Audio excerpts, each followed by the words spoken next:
Welcome back to the Fresh Finds and Good Times YouTube channel.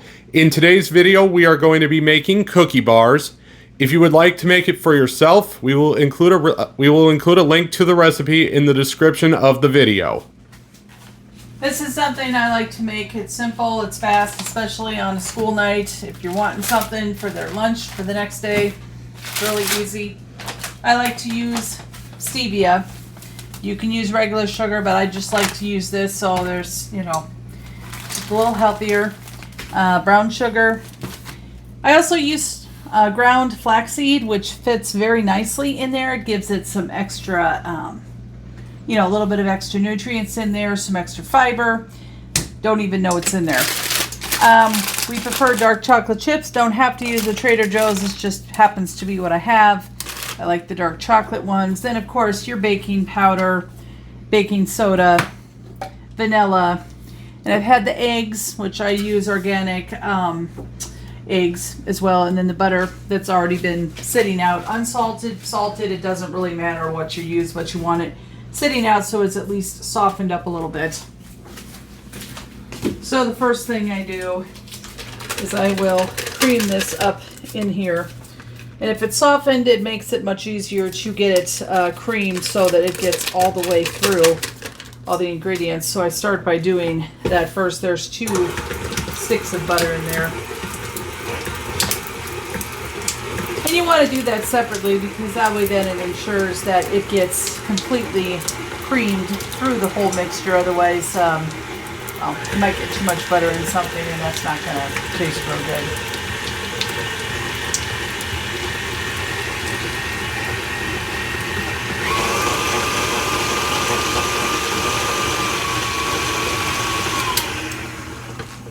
And then I just take it and just make sure that, just kind of, that ensures nothing is sticking to that. And then you just simply put that back on your mixer or whatever you happen to be using. And now we will get out, we'll do the sugar first. So we have 1 cup of the stevia that I use. So we use 1 cup of stevia. And again, you can use regular sugar if you like. This just happens to be, our preference that we use. I also almost forgot too. It would help if I had shown that. We also use whole wheat flour. Again, you don't have to use this kind, but I do. And I will say that it has to be the whole wheat pastry flour, or any whole wheat flour works perfectly fine in this. You just can't use flour like that if you're making something like bread, because if it's rising or it needs yeast, you can't use that. So there's your 2 things of sugar. Now we'll incorporate that. And I incorporate these separately just to ensure that they get completely mixed all the way through. Otherwise, it's not going to work very well if you don't do that. And then while that's doing that, I've also had the eggs sitting out. And I do that because, again, you want to make sure that the eggs are at room temperature, because it makes it much easier to get everything incorporated if they are at room temperature. That way then it ensures they also get completely all the way through, because if they're not, then they're not going to be fully incorporated and you won't have a very good batter. Plus, by putting this stuff at room temperature, it does make it, it makes it taste a little bit better, because again, everything is fully incorporated in there. And as you can see, it should be nice and kind of wet looking, if you will, which means you've got the butter incorporated, the sugar, and then the eggs. It doesn't take very long. Now we do a tablespoon of the baking soda. And you want to do right about there. And what I usually do is I mix them in separately again, just to make sure that everything gets incorporated all the way.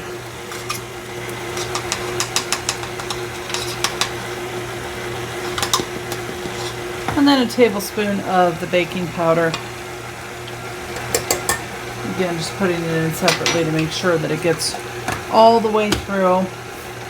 And sometimes then I can see on the side there, if you see that you might have a little bit on the side, you want to just scrape it down, because that way then you know that you've got it all the way in, because I can see there was a little bit of baking soda and baking powder up on the top.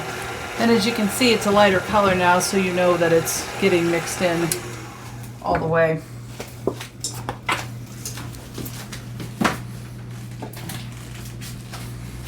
And then the next thing is I put in, I usually just put in 1 or 2 drops of the vanilla, not very much, doesn't take much, 1 or 2 drops usually in there.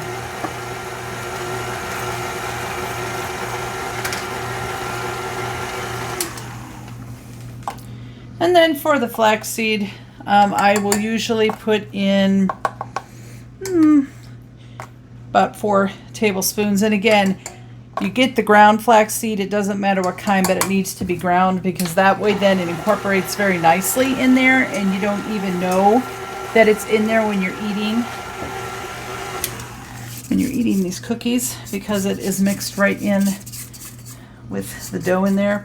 Just gives it a little bit of extra fiber, a little bit of protein in there, and it's just a good way to make the cookies healthier without anybody knowing. So if you've got you know, young people in the house that maybe are kind of picky about what they eat, it's just a good way to incorporate that in there.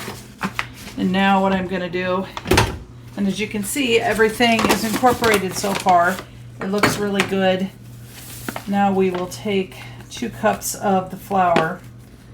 And again, I will be putting these in separately, because if you try to put both in at the same time, it won't get incorporated quite as well.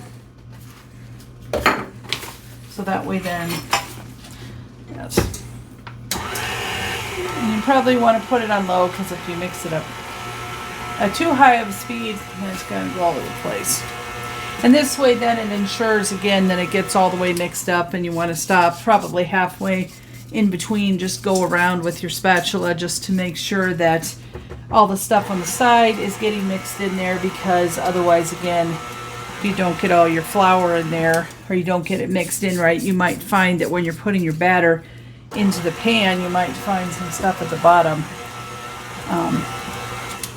And as you can see, the batter is getting a little bit thicker because we're adding the flour in there. Now we'll add 1 more cup of flour to this. And again, I'm adding them separately, because this way then it ensures it gets all the way in there. And that is how much we're going to put in. That's our last cup of flour.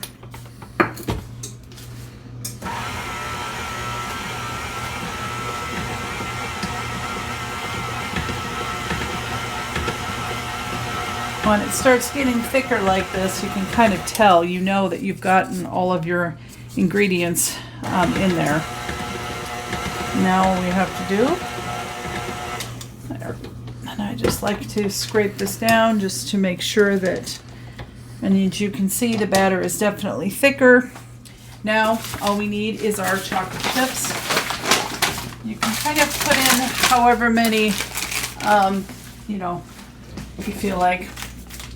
And sometimes I use a variety. Sometimes I use milk chocolate. Sometimes I use semi-sweet. Sometimes, like in this case, I'm just going to use the dark chocolate. And we'll go ahead and put in the entire bag, since this is going to be a batch of cookie bars.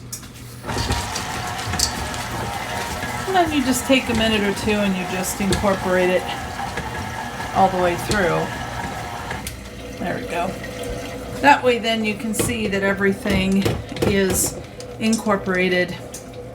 Then I usually just take a minute, just scrape everything off just to make sure. So now my oven is done. I was preheating that while I was making this. That way that it ensures that the oven is where it needs to be temperature-wise. So that way then when these go in, they will cook correctly. Scrape as much of that off as you can. Okay, and I've got a prepared pan over here with some olive oil spray in the bottom. And as you can see, this is nice texture. Everything's mixed in the way it should be. The color looks right. When I say that, it just means that I'm not missing anything, because if it's not like this consistency or this color, then you might want to look and make sure. You could also, if you want to do something different, you could also add, and I've done this before, some peanut butter to the mixture. You could also add cocoa powder, which is another thing that gives it kind of a nice, a little more of a chocolatey flavor, if you like that. Another thing we like to do, and I'll have to get these, is we like to make them with Andes mints. So that's another thing. They have Andes mint chips that are really good. And I just take a minute, spread everything around, just to make sure that it's even in the pan, and that does take a minute. And because it's sticky with all the stuff in there, you will find that, yeah, you do kind of have to take your pan and just kind of rotate it around. That way then it makes sure that, you know, it looks even on every side. And we've got things spread throughout the whole pan, so we're not missing anything. And I occasionally have to just take my spatula, just kind of wipe it down, and then just redistribute this, so that way then again everything is in there. And once we put this in the oven in a minute, it only takes 15 minutes at 375 to bake these cookie bars. Okay, so this is going to go in the oven now for 15 minutes, and we'll have the finished product here in about 15 minutes then. All right, so now this has been 375 for 15 minutes. This is how it should look. Of course, I do what my grandmother always taught me. Get a toothpick, check the middle, make sure that it's done, because it might look okay, but you never know. This is perfect. Comes out with nothing on it. That means it's beautiful, and you just let it sit and cool, usually half an hour. That way then it's got plenty of time to cool before you cut it, and then it is good to go. And yes, this is your finished product. All right. This has been the Fresh Finds and Good Times YouTube channel. I'm Jacob Reiling. I'm Katie Reiling. And we will see you back here for the next video. Have a good night, everyone.